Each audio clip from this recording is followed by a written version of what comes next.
बताइए। देखिए, आपने मुझसे 3 सवाल पूछ लिए। चूंकि आज 2 ही वक्ता हैं तो मुझे लगता है थोड़ा वक्त भी मिलेगा। मैं तीनों का जवाब देता हूं एक एक करके। पहली बात, राहुल गांधी जी ने कहा कि प्रधानमंत्री अयोग्य हैं। अंग्रेजी में उन्होंने कहा कि there is a incompetent man in the country who knows nothing about anything. अगर मैं इतना ही कहूं, मैं दर्शकों से बात करता हूं और दर्शकों से पूछता हूं न्यूज़ 18 के, आप बताइए, ये आर पार का सबसे बड़ा बहस है, incompetent man in India who knows nothing about anything, ये कहने से आपके मन में क्या आता है? आप सब आज ट्वीट करिए कि who is the incompetent man of India. मैं बताता हूं who is the incompetent man of India. वह इनकॉम्पिटेंट, मैं नाम नहीं लूंगा, मैं हिंट दूंगा, जैसे फोन अ फ्रेंड होता है, मैं हिंट देता हूं।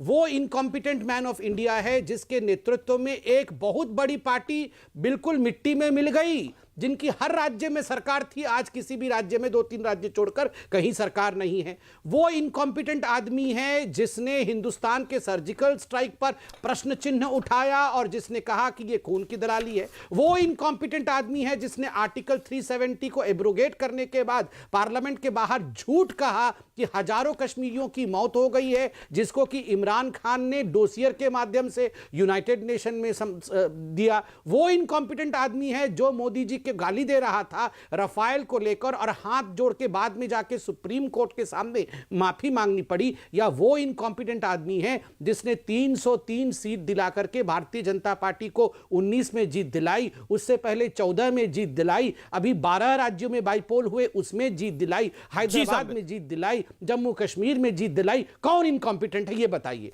दूसरी बात, आपने कहा 2 करोड़ हस्ताक्षर। अमीश भाई, 2 करोड़ हस्ताक्षर करने में आप जरा गणना करिए। 2 करोड़ हस्ताक्षर करने में कुछ भी नहीं तो 2-3 साल तो लग ही जाएंगे। एक चलिए बहुत काम किया, 1 साल में हो जाएगा। लाखों कार्यकर्ता चाहिए 2 करोड़ हस्ताक्षर करने के लिए। अगर कांग्रेस पार्टी के पास लाखों कार्यकर्ता होते, 2 करोड़ किसान होते, ये हालत होती है आज कांग्रेस पार्टी की। 5-5 सीट, 1-1 सीट के लिए तरसे पड़े हैं। 2 करोड़, मैं बताता हूं, मैं आज हर जगह खुलासा कर रहा हूं क्योंकि मुझे किसी कांग्रेस के प्रवक्ता ने बताया है असलियत क्या है। ये 5 लोगों की कमेटी बनी थी, गुलाम नबी आज़ाद, ये आपके आनंद शर्मा जी, सुरजेवाला जी, ऐसे 5 लोगों की कमेटी बनी थी। इनको कहा गया था सब लोग 2-2 हज़ार कर देना तो 10,000 सिग्नेचर हो जाएगा, इसी को 2 करोड़ बोल देंगे। बीच में सुनने में आया ये आनंद शर्मा जी को परसों हटा दिया किसी पार्लियामेंट्री कमेटी से, तो आनंद शर्मा रूठ करके पेन फेंक के आ गए, क्या मैं सिग्नेचर करूंगा नहीं, ये सुरजेवाला ही करता रहेगा। बेचारा सुरजेवाला जी 5 दिन से सिग्नेचर कर रहे हैं, यो मोटी मोटी उंगलियां हो गई है, तब जाके बड़े मुश्किल से 10,000 सिग्नेचर पूरे हुए हैं। ये 2 करोड़ सिग्नेचर इनके पास होते तो आज ये हालत होती राहुल गांधी जी की। ये कांग्रेस के दोबारा कांग्रेस के अध्यक्ष न बन जाते। ठीक है, मैं जीतू पटवारी का ये भी खबर रखते हैं, ये भी खबर रखते हैं हमारी, हम भी खबर रखते हैं। ठीक है, अब पटवारी साहब को अब आपने अपनी बात को रखा। आपने अपने ओपनिंग रिमार्क्स में बोला कि ये फर्जी सिग्नेचर है। यही बात केशव मौर्य डिप्टी सीएम उत्तर प्रदेश ने भी बोली। जीतू पटवारी, क्या आपको लगता है जिस तरह से राहुल गांधी ने बोला लोकतंत्र खतरे में आ गया है, मतलब लोकतंत्र है ही नहीं, क्या आपको लगता है भारत में डेमोक्रेसी नहीं है?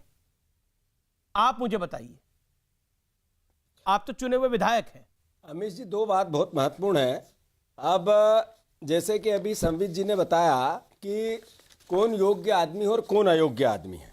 इस देश ने नरेंद्र मोदी जी को योग्य माना था, यही जब भी तो उन्होंने कहा था काला धन लाएंगे, 15-15 लाख देंगे। उस योग्यता का क्या हुआ? देश ने नरेंद्र मोदी जी को जिताया था, योग्य माना था, ये कहा कि 2 करोड़ रोजगार हर साल दूंगा, 6 करोड़ रोजगार घट गए। ये योग्यता का पैमाना ही तो था। ये योग्यता का पैमाना ही था कि किसानों की आय दुगनी करूंगा 2020-22 तक। नरेंद्र मोदी जी ने कहा था, जो आय थी उससे घट गई। सेंसेक्स भारत सरकार के बताते हैं। आर्थिक प्रगति हुई कि गिरावट आई, ये देश के सेंसेक्स बताते हैं। ये योग्यता ही तो थी नरेंद्र मोदी जी की। योग्यता का बहुत मापदंड संबित पात्रा अभी बता रहे थे। महिला सुरक्षा के नाम पर जो देश को जिस तरीके से सपने दिखाए थे, देश में बीजेपी नेताओं से देश के महिलाओं के बलात्कार होने लगे, योग्यता ही तो थी आपकी। फास्ट ट्रैक कोर्ट बनवाऊंगा, नेताओं को जिनने गड़बड़ की उनको जेल भिजवाऊंगा। भारतीय जनता पार्टी में सारे बेईमान लोग चले गए, जितने पे आरोप थे वो सब चले गए, पाक साफ हो गए, फास्ट ट्रैक कोर्ट बन गई। ये देश की योग्यता ही तो थी नरेंद्र मोदी जी की। ये योग्यता ही थी कि महंगाई की बहुत हुई, महंगाई की मार। अब की बार मोदी सरकार पेट्रोल हो गया 100 के पार, गैस की टंकी चलेगी 800 पार। ये योग्यता ही थी संवित जी। ये देश इसलिए योग्य और अयोग्य की लड़ाई लड़ रहा है।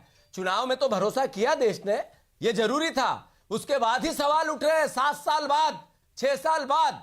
चुनाव जीतना और हारना लोकतंत्र की एक परिधि है, एक सिक्के के दो पहलू है। अगर चुनाव जीतने को ही लोकतंत्र की आप परिणति मानते हैं तो मैं ऐसे लोकतंत्र पर फिर सर विचार करने के लिए देश को मजबूर होना पड़ेगा, ये कहना चाहता हूं। बड़ी बात बोल रहे हैं आप। नहीं, एक जीतू पटवारी, आपने धारा पर बात बोला, लेकिन बड़ी आप बात बोल रहे हैं कि देश